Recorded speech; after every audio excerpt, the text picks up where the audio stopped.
halkani waa Hindiya. Gabadhan yar waxa ay buuxinaysaa dhalashadeedii oo 8 sano ah.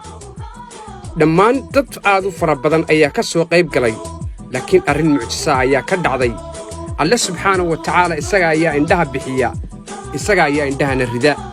Gabadhan yar markii ay timi xafladda oo loo dabaaldegayay xafladda dhalashadeeda, waxay ahayd mid aan waxba arkaynin oo indhuhu dam ayay ahaayeen. laakiin cabbaar kadib markii la isugu yimi meesha oo xafladdeedii dhalashada dad badan ay ka soo qayb galeen, ayaa Alle subxaanahu wa ta'aala uu u furay indhihii. waxaa ka dhacay halkaasii farxad iyo damaashaad, bal jawigu sidee ayuu isu beddelay daqiiqada kadib. bal ay la daawo.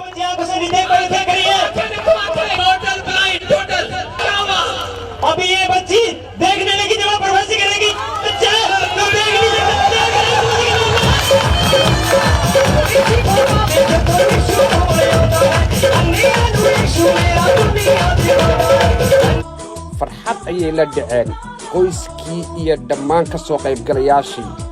sidoo kale warbaahin caalami ayaa joogtay. hooyadeed aad bay u ilmaynaysaa iyadoo farxad daraaddeed la dhacsan.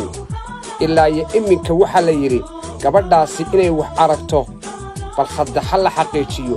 sidee lagu xaqiijinayaa marka?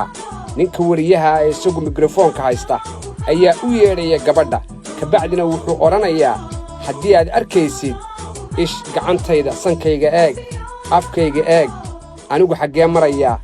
bal hadda qaabka ay markaasi gabadhaa yar Alle subxaanahu wa ta'aala uu ugu beddelay daqiiqado gudahood xafladdeedii dhalashada mid farxada oo ay indhaheeda dadka ku aragto. wariyuhu wuxuu leeyahay, kaalay aniga bal hadda si fiican, haddii aad wax arkaysid anigay soo raac. isagii ayaa kaxaynaya, kabacdina wuxuu leeyahay, sankaygii meeyey?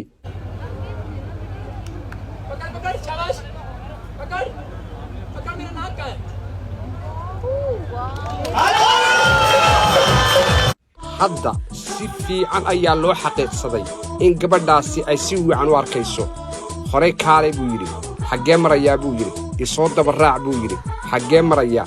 isoo raac anigay soo raac, anigay soo raac. way taabatay, wayna soo raacday. farxad ayaana mar kale lala dhacay. waxa aana markaasi la qiray in gabadhaasi ay wax arkayso. Alle subxaanahu wa ta'aala ayaa mahadda iskale gabadhaa yar indhaha markaasi u fiiqay, isla markaana si ay wax u aragto.